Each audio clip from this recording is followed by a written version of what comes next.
So actually the real story is something like, in this world tour of decoloniality theory, it stops at the United States of America and then Spain, two major imperial metropolitan hubs. They act as refreshment stations en route for its exportation to South Africa.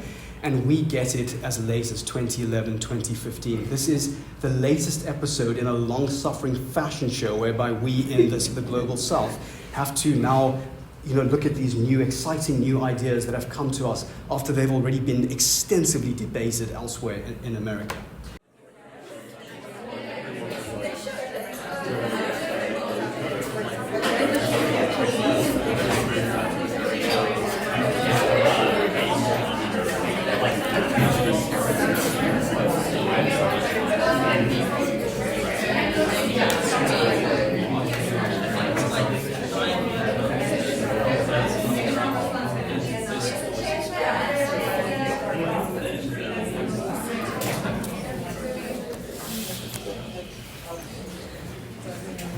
Right, I think we better get started. Hi, everyone.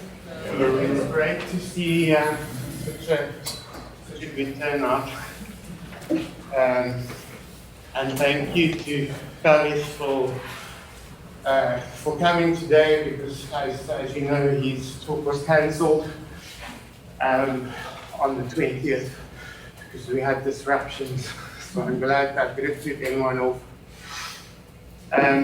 I'll just say very briefly that Kavish is currently a doctoral student in the Department of English at UCT, and his research interests include African literature and history of intellectual decolonization in Africa.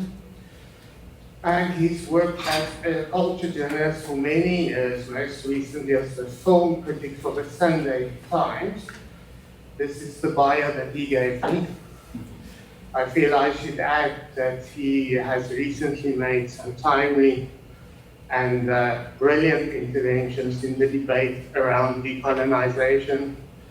And I think his criticism of Walter Mignolo's politics of decolonial investigations is in fact essential reading for anyone who is interested in decolonial theory and politics. And I can also add that he's one of a handful of really excellent South African film critics, and that it's a real privilege to host him here today. So with that, I'm just going to hand over to you. Thanks. Thank you. Well, thank you for that very handsome introduction. Thank you to all of your guests for attending. Okay, we live in a time characterized by a broad cultural ambivalence with respect to the legacies of modernity. It's not uncommon to hear in this time that the canons of Western philosophical thought are exhausted, and in fact that it was dependence on Western thinking, so-called, that led us to the present impasse. Closely allied to this is the idea that we may find our salvation in indigenous knowledge, that is, knowledge which has been unjustly suppressed during the colonial encounters. Now, this is indeed one of the claims made by Cambridge sociologist Ali Megji in his new book, A Critical Synergy, in which he wants to use decoloniality and its emphasis on bringing back indigenous knowledge, so to speak, in order to address planetary level crises that we face today, including, among other things, the rise of far-right authoritarian political movements, ecological catastrophe, worsening asymmetries in wealth and advantage between different parts of the world. I'm interested in this use of the word decoloniality. It can't have escaped your attention that over the last 10 years we have seen a lexical shift in which the words decolonial and decoloniality came to stand in for all struggles to do with decolonization, all attempts to address the ongoing legacies of colonialism as they affect us in a whole range of domains. Now, I want to suggest that this is a rhetorical sleight of hand. I want to suggest that decoloniality is not synonymous with decolonization, and that in fact it is analytically essential that we disentangle these terms from one another. So two things that I want to do in my seminar today. Firstly, I would like to propose a provisional taxonomy in which I locate decoloniality theory as simply one approach within the genus of intellectual decolonization. I want to show that it is its own conceptual system. It has its own diagnostic instruments for probing the world, its own macro narratives for making sense of history, and its own quite peculiar strategies and remedies for solving these problems. I also want to counterpose this with a constellation of diverse approaches in intellectual decolonization that have been emanating from Africa for at least the last 4 or 5 decades. And I want to show that at least some of those approaches give us a much richer and more productive starting point from which to address the problem, which I recognize as fully an urgent task of our times, the problem of intellectual decolonization. It once went by the name of decolonizing the mind. So decoloniality theory is one approach. It is, in my view, a late-stage regressive mutation within these debates. I think it needs to be rejected. And I'm going to start by front-loading at least 3 critiques or 3 problems that I see arising from the mainstreaming of decoloniality, or any theory which is structurally isomorphic with it. In other words, any theory which shares its core theses about how the world works. Number 1, I think it has given rise to a conspiratorial reading of modernity. Decoloniality theorists claim that there is a problem, a kind of epistemological problem, if you like, at the heart of the Western psyche. It can be traced back 500 years, and it inheres in the very categories of thought and the very frameworks through which Western societies apprehend reality and make sense of the world. They often want to use Descartes as the poster child for this kind of epistemological flaw, and they also say that the colonization of Latin America was key in bringing this kind of deleterious thinking into the West. Now, this has resulted in a phenomenon in which modernity and colonialism or coloniality become telescoped into one. And so it becomes almost impossible to defend anything to do with modern thinking without at one and the same time being seen to defend colonialism. So I think that this is already a fatal flaw in the theory. I have rehearsed a number of complaints with this conspiratorial view of history. It is a grand narrative, and it goes by the name of the colonial matrix of power. I'll have more to say about that in a moment. But among other critiques, it is ahistorical. It is an inadequate heuristic for making sense of the real complexity of historical colonialisms over the last 500 years. For example, Latin America was egregiously victim to programs of genocide, annihilation, and assimilation, whereas over the last 200 or 300 years, we've seen complex colonial encounters, sometimes which emphasize the production of metaphysical difference rather than assimilation. These kinds of nuances must be paid attention to, especially in the South African context. Okay, another problem, let's look at number 2, the rising influence of doctrines of radical alterity. So what these suggest is that they proceed from a kind of hardcore relativism, which is one of the core theses of decoloniality. It kind of denies that there is an objective reality out there. It denies that there's any independent standard that we can use to adjudicate ideas, and it rather collapses into a kind of relativism in which all ideas must be assessed in accordance with a particular, as they call them, ethnie, a kind of cultural group or a cultural ensemble, however conceived. So this has tended to result in the view that different cultures have different starting points in terms of knowledge that make them almost alien to one another. We cannot cross this bridgeless abyss that separates our different perceptions of the world without the requisite quantum of lived experience.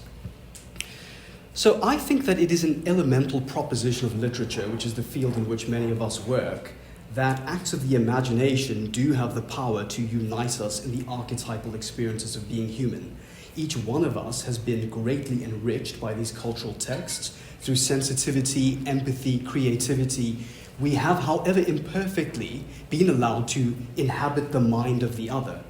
And so I think that we are composite beings, intellectual and cultural tributaries flow into us from across time and space. We should therefore resist any attempt to tell us that people from other cultures belong to essentially alien frameworks and there is no dialogue that's possible. To me, that's a conversation diffuser.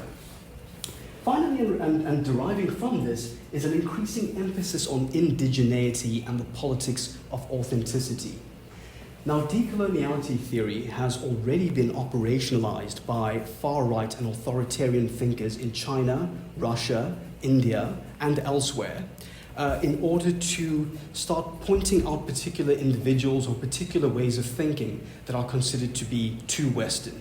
You've been brainwashed by the West. You can't be trusted. You must rather be focusing on your own indigenous epistemological frameworks. Now, this leads to a number of problems, but one of them is this expanding and almost comic vocabulary that decoloniality theorists have for pointing out people that they think are basically betraying their own cultures. They are sellouts, they are quislings, they are compradors of the mind. So here are some direct quotations.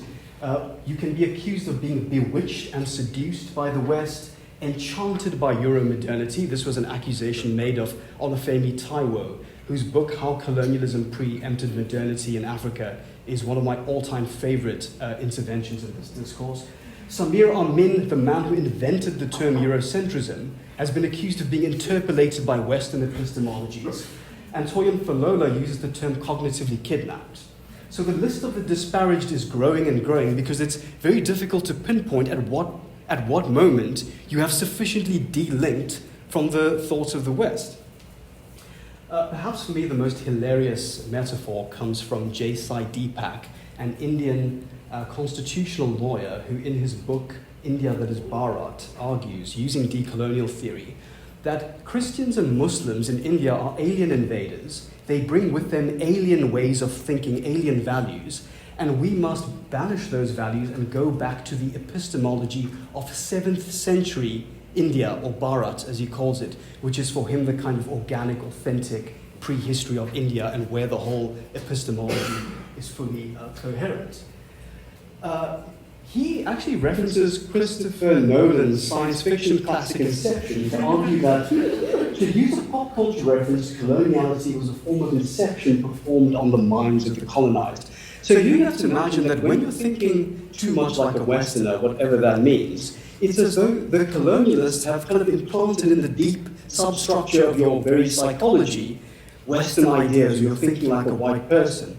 And so following from that, you can imagine that decolonial thinkers see themselves, following from the Inception analogy, as kind of like a crack team of espionage agents of the mind. They will infiltrate your very unconscious, they will take out anything to do with the West, they will implant totems and symbols from your own culture, and then you began as some kind of alienated coconut, but when you wake up you think, oh my God, I feel whole again, I feel like my depression has lifted, and it's because I'm thinking the way I'm supposed to think. In other words, the way they want me to think. So again, I will say it, I believe there is such a thing as a principled intellectual decolonization. I don't think that these kind of core theses are useful ways in which to do it. I think that decoloniality theory responds to a very real problem, but it is an imaginary solution to a real problem. So here I give you a provisional taxonomy. We are living in a time where decolonization is increasingly becoming a metaphor. Let's try to get a sense of what possible meanings it could have. At least 3 definitions could include political decolonization, economic decolonization, and intellectual decolonization. By political decolonization, I mean the attempt to overthrow the implantation of formal colonial administrations in any given territory. This was a process that reached a kind of acceleration point in the middle and third quarter of the 20th century in Africa. But these days, political decolonization means the ongoing project of thinking about questions of land restitution, what is the function of the state in the post-colony, and so on. These are not the subject of my talk today. Following from this, economic decolonization implies that simply because the colonial administrations were banished does not mean that the predatory economic relationships that kept Africa as vassal states and repositories of raw materials for the enrichment of Europe have also vanished overnight. Again, there is a rich, complex literature on this subject. One could look at, as far back as 1965, Kwame Nkrumah's classic neo-colonialism, or one could look at Walter Rodney's How Europe Underdeveloped Africa. Again, complex literature. It is not the subject of my seminar today. I am interested in the question of intellectual decolonization. In other words, what are the legacies of colonialism on the way we think, on our minds, on our questions of selfhood, our culture, our literature, our society? This is an idea with a long pedigree in Africa. As far back as the 1980s, Chinwezu, Ngugi wa Thiong'o, a whole diversity of thinkers were addressing this question under the rubric of decolonizing the mind. One cannot simply be in favor of intellectual decolonization as a whole. All of these different positions have different frameworks, different starting points, different objectives, so we have to be clear about which one is it that we want to arm ourselves with. What are our goals when we want to intellectually decolonize?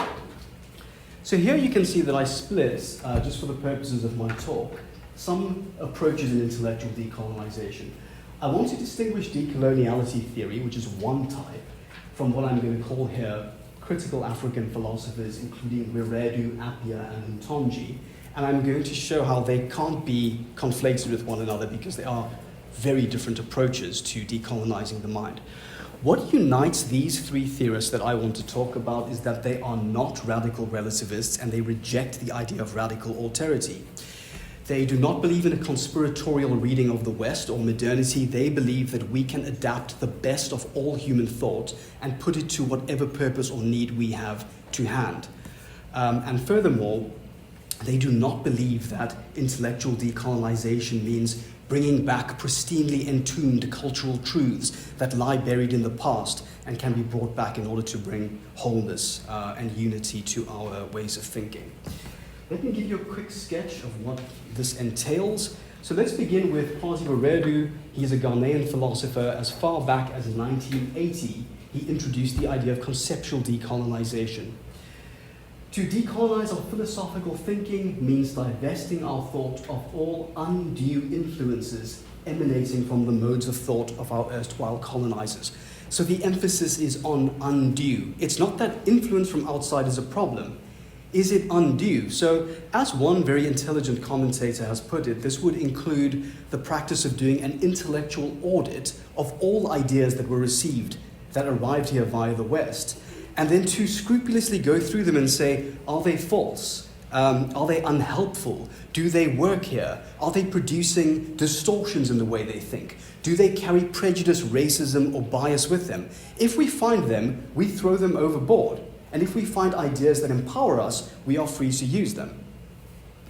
Kwame Anthony Appiah is also a Ghanaian philosopher. He, in the 1990s, was speaking about ideological decolonization.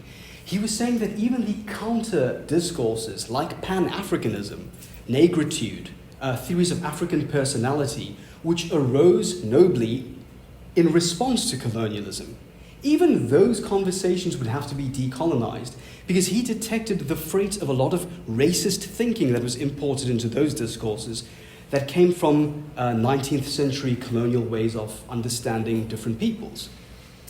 Okay, lastly, I want to mention Paulin Hountondji, the philosopher from Benin. As far back as the 70s, he was cautioning us against the myth of primitive unanimity. Excuse me, this is the egregious flattening of all the cultures of Africa so that we act as though Africa is a place that's just governed by nothing more than a consensus view on communal values and everyone's got the same idea of how to do things. On the contrary, Africa, like all places on planet Earth, is animated by productive disagreement, conversation, momentum, and vastly different ideas about how to do things. So let's not freeze some kind of highly fetishized picture of what African culture and values is, and then parade this as though this is the value that we want to bring back. So these are all very complex conversations. Returning briefly to my taxonomy, I've included post-colonial theory here. They also have very interesting ways of grappling with colonial power. They're not the subject of my talk, but I just wanted to make clear that it would be false to say that post-colonial and decolonial are synonyms for one another. The decoloniality theorists began in the 90s by explicitly rejecting post-colonialism.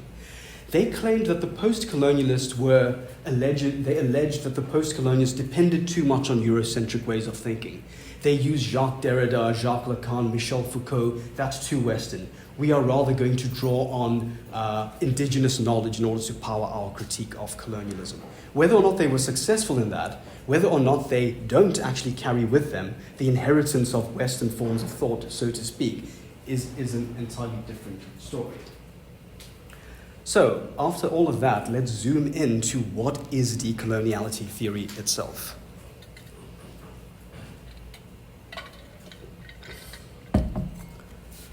Now, so that I don't get too tongue-twisted, I'm just going to start saying the decolonials instead of decoloniality theorists over and over again. So, the decolonials emerge out of debates taking place in Latin America in the 1990s. Their ideas grow out of world systems analysis, Marxism, liberation theology, and certain other discourses as well. Dependency theory, crucially.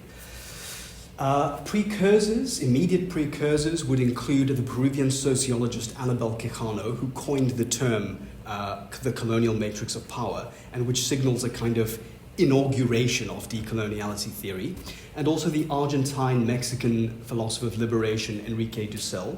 These guys are not decoloniality theorists proper, but they contribute crucial ideas that later become decoloniality theory.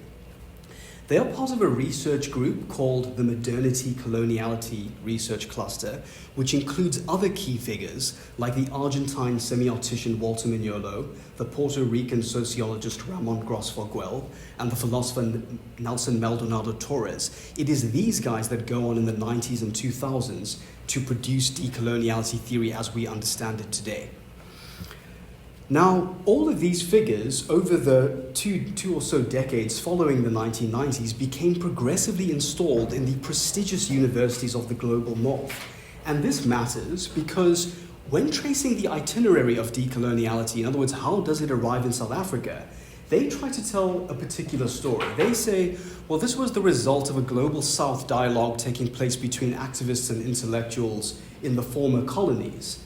But I want to counterpose that with the following story. Okay, Walter Mignolo becomes in the 1990s a heavily decorated and distinguished professor of literature at the semi-Ivy League Duke University.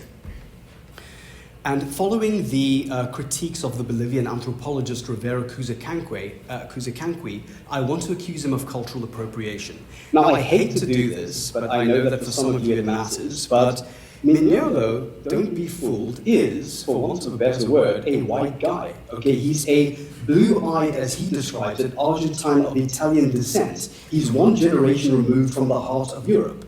So let's not pretend as though he's got some organic connection with these indigenous knowledge systems that he's promoting.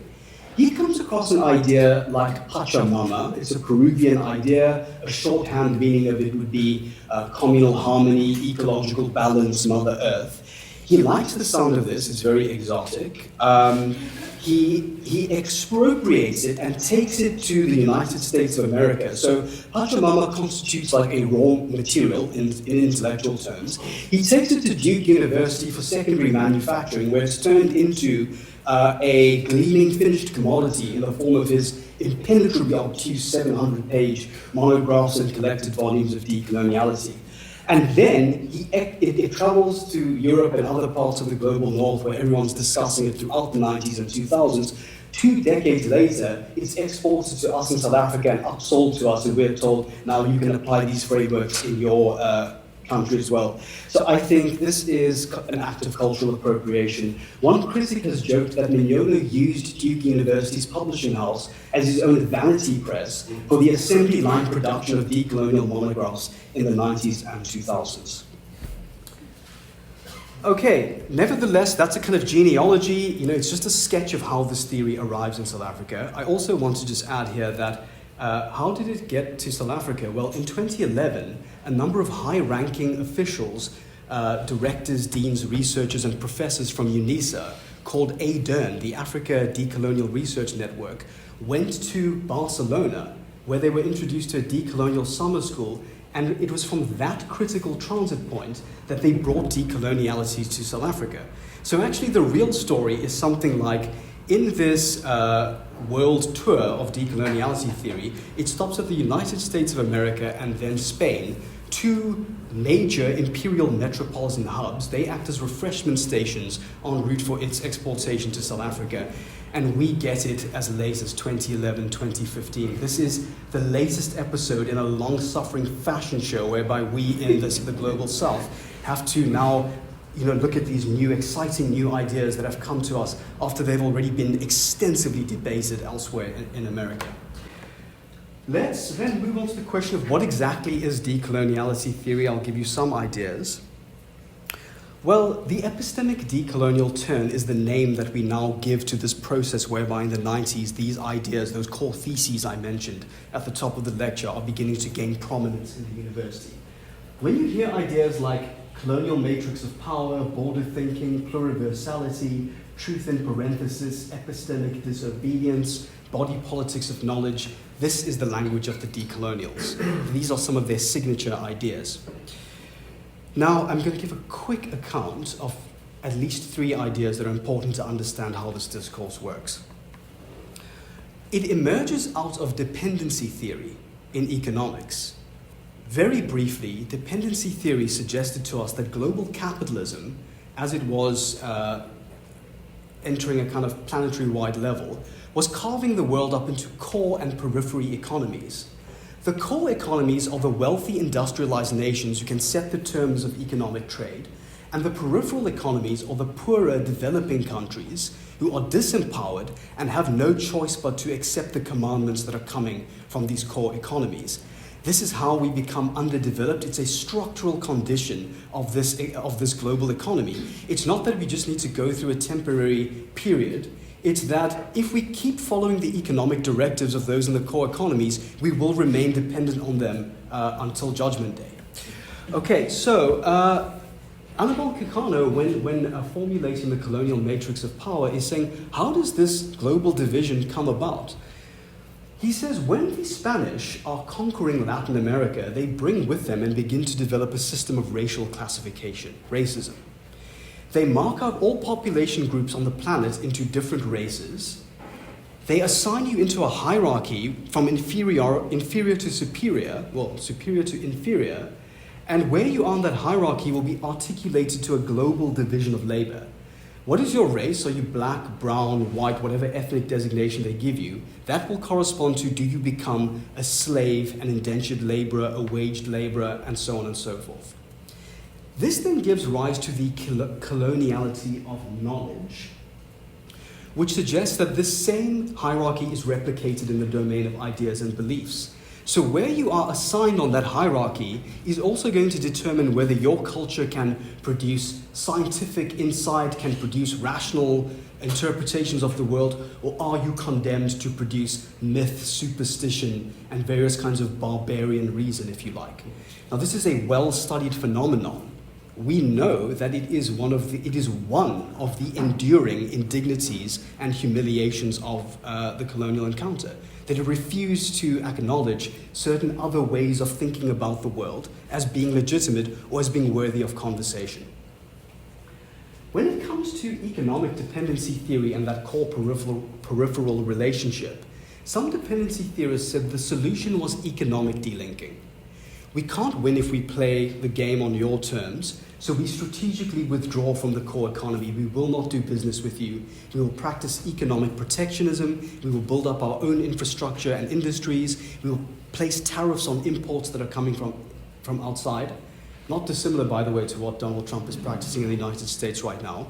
This was tried out in Latin America in the 1950s and 1960s with very noble intentions, and it didn't quite work out. I'm not interested in the successes, failures, and challenges of economic delinking.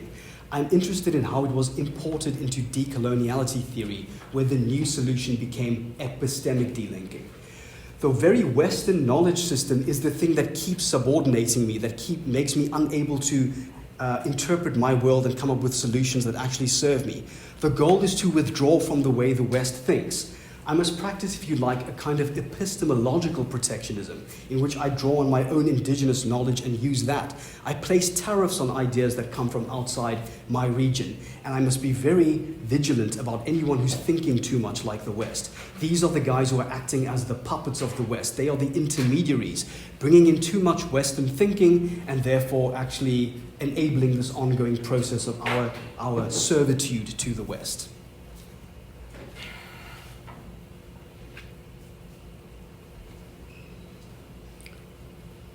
Okay, so I'm going to actually survey a number of critiques with that position in a moment. Before I do so, I did say at the top of the lecture that there was this conceptual disorientation whereby every time we say decolonial, people are thinking that we mean everything to do with decolonization. And I want to show you that this is not accidental. It is a kind of conflation that is actively perpetrated by decolonial theorists for their own benefit. I want to distinguish between a broad and narrow meaning of decolonial. In the broad sense, and this kind of corresponds with our everyday vernacular usage of the word decolonial over the last 10 or so years, decolonial is just a general description for anything that has to do with decolonization, anything that is concerned with the ongoing effects of colonialism. So it's a very capacious category, and it's not a very analytically precise one. Anything can be decolonial on that broad meaning.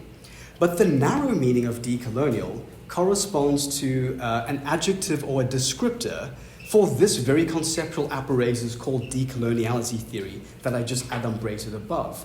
The decolonials deliberately oscillate between these two meanings of the term for a number of reasons. Now, firstly, I want to show you that they do this. Walter Mignolo has said that Kwasi Wiredu is a decolonial thinker. Hountondji, as he calls him, is a decolonial thinker. Now that's his mangling of Paulin and Hountondji, and that misspelling should give you a sense of how superficial his engagement with this legendary African philosopher actually is. He has said in his indiscriminate sweep, Bob Marley is a decolonial thinker, Black Lives Matter, Occupy Wall Street are decolonial movements, Patrice Lumumba, Frantz Fanon are decolonial thinkers. And then Ramón Grosfoguel, in a letter to Mokgobe Ramose, wrote that Kwame Nkrumah, Steve Biko, Ngugi wa Thiong'o, Julius Nyerere, Amílcar Cabral, etc. are all examples of African decolonial thinkers in the kind of narrow sense of they are decoloniality theorists. Now, Ramose expertly rejected this. He says, they are not decolonial thinkers. And his reply was something to the effect of, one does not become a decolonial thinker by virtue of a solemn baptism by Grosfoguel and others. Just because you keep claiming these guys as decolonial doesn't mean that they share anything in common with your particular political and intellectual project. So why do they do it? Firstly, they are in the business of inventing their own traditions. They're inventing their own prehistory. They want to suggest that there's a seamless continuity between that whole pre-existing archive of intellectual decolonization and anti-colonial thought and their work. If they can convince you of that, then they're going to grant themselves the imprimatur or the endorsement of those thinkers, as if to say Steve Biko and Frantz Fanon and Nkrumah and Wiredu would have all been on board with us. So, this is kind of a process of auto-tuning, right? What they do is they go back and they put words in these thinkers' mouths. Chinua Achebe was a pluriversalist. Steve Biko was always concerned with the colonial matrix of power. And what they do is they airbrush out the remarkable discontinuities and disagreements between these two groups. Okay, let me give you an example of this. Let's take Frantz Fanon. It's kind of considered like, it's taken as read that Frantz Fanon is a kind of decolonial theorist. Now, in David Lehman's new book, he says that Fanon is not a decolonial thinker. He painstakingly makes clear Fanon was hostile to negritude. He refused to subordinate himself to an abstract collective or a group identity.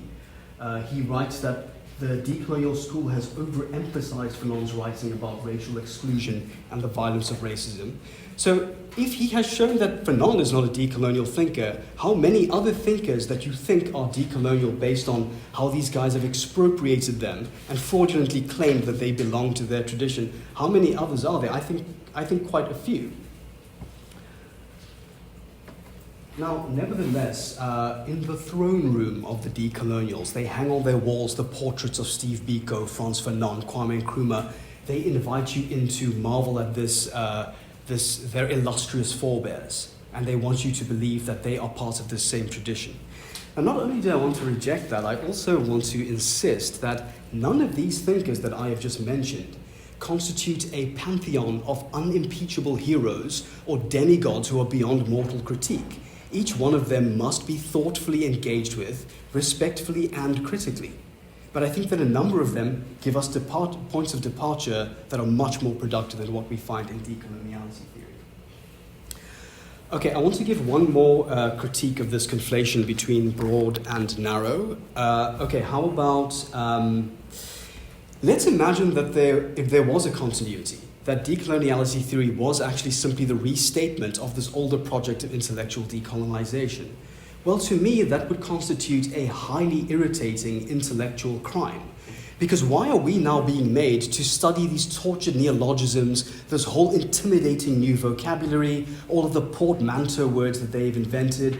Why are we having to study and learn all of this stuff to participate in the conversation, when once you actually demystify all of this complicated language, all you find at bottom are the same arsenal of ideas that we were already armed with 30 or 40 years ago in which to undertake this project?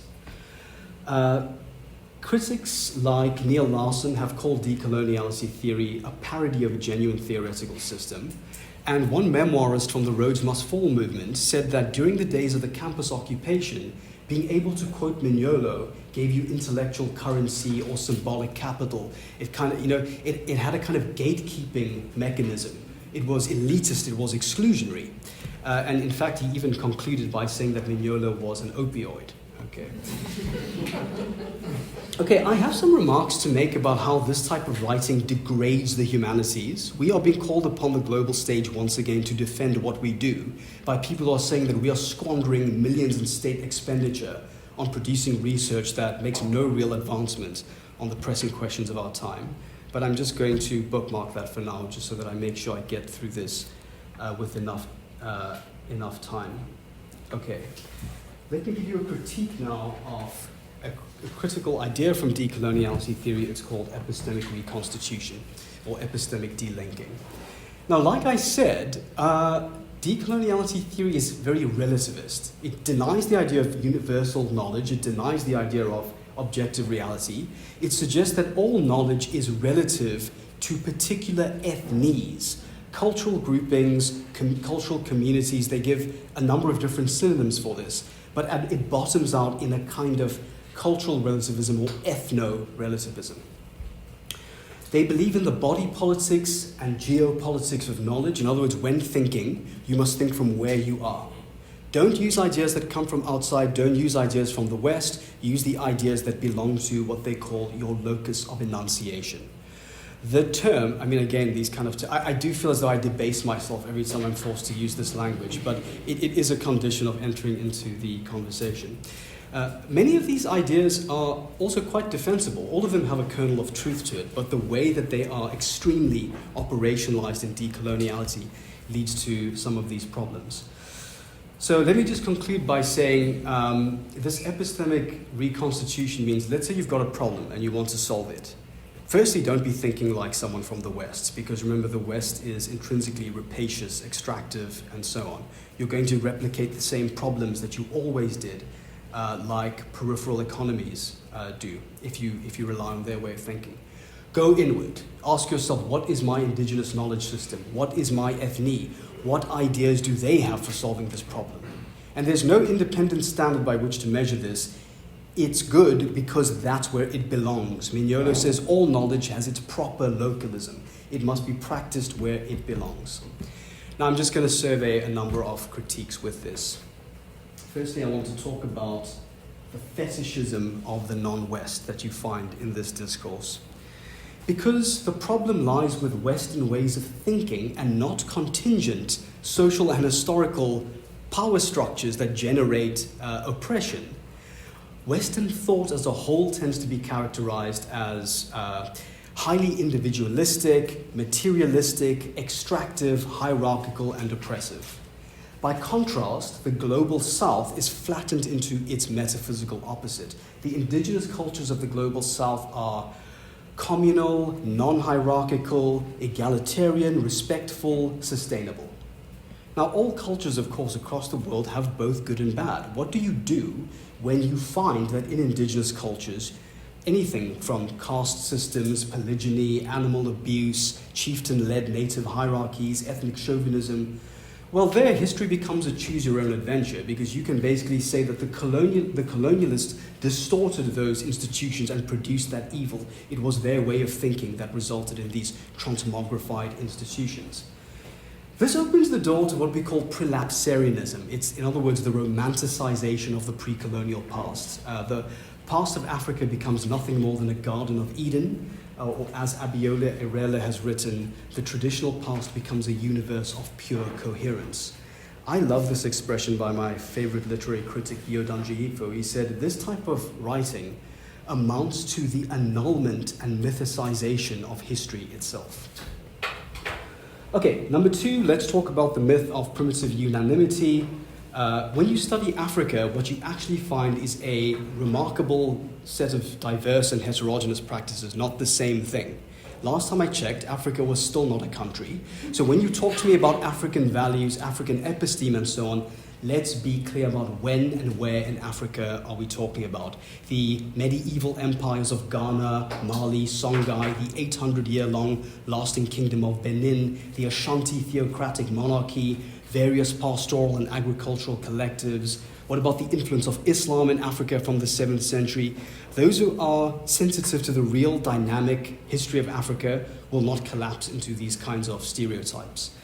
Last critique I'm going to make before I conclude. Let's take Ubuntu as a case study. So Ubuntu, like Pachamama, is something that Mignolo loves to exorcise and say, this is the real indigenous knowledge that must be restituted here in Africa. Mignolo's process is kind of like he goes on epistemological safari. He goes around the world, he finds all these ideas that sound exotic and indigenous, and then he promotes them as his program of epistemic decolonization. His understanding of Ubuntu is superficial. We here in South Africa, and some of you may have mapped this cognitive terrain more extensively than I have, will know that Ubuntu is a dynamic, complex conversation. It's been a debate going on for at least 3 decades. It animates our sociology, our political theory, our philosophy. It is not a simple agreement about what Ubuntu even means, but that's how it is presented to us in Walter Mignolo. I have a number of other critiques. I'll save them if we have time and if there's a Q&A, but I've taken up enough of your time. I would like to now conclude on a positive note. Let's go back to Kwasi Wiredu's idea of intellectual decolonization or conceptual decolonization. The first element is that we do that intellectual audit on all ideas that come from the West. Are they prejudiced, biased, false? Are they disempowering us? If so, get rid of them. Are the ideas true, valuable? Do they have resonance or explanatory depth for us? If they do, we can adapt them, because the whole heritage of human thought belongs to us too. The second element of it is, yes, we must exhume cultural practices or ideas like Ubuntu or whatever else that have been unjustly marginalized on account of colonial racism. We bring it back into the conversation, we respectfully discuss it, we see what's valuable and what's not, we adapt it, we work with it. Wiredu writes, I think rather humbly, he says, in this process, there is no assumption that what comes from Africa is necessarily true, sound, profound, etc. Much less, of course, should there be an overvaluation of what comes from the West. Now, this sounds to me like an eminently sensible program for intellectual decolonization, finding distortions, rooting them out, using the best ideas that we can find. I think that the problem that intellectual decolonization is responding to, the ongoing legacies of colonialism on the mind, the indignities, the depravities, the distortions, the prejudice, these are very real problems. It is an urgent task to engage with them. Decoloniality theory is an imaginary solution to a very real problem. We must reject its radical relativism, its internal incoherence, its enforced conformity to thinking the way according to the culture you are supposed to, or ethne you're supposed to belong to, and its identity policing of those who are dissident thinkers or rebelling against the way they are supposed to think. And we must also reject its mobilization by far-right and authoritarian thinkers in China, India, elsewhere in matters of jurisprudence, education, policy, and so on and so forth, because decoloniality theory is now metastasizing throughout the world, and those core theses are starting to make a vengeful comeback. I'll conclude with the words of Rivera Cusicanqui. 10 years ago, she said, "Walter Mignolo and company have built an empire within an empire. It's time to arrest the imperial expansion of decoloniality theory. In order to do this, we must go beyond decoloniality." Thank you for your patience.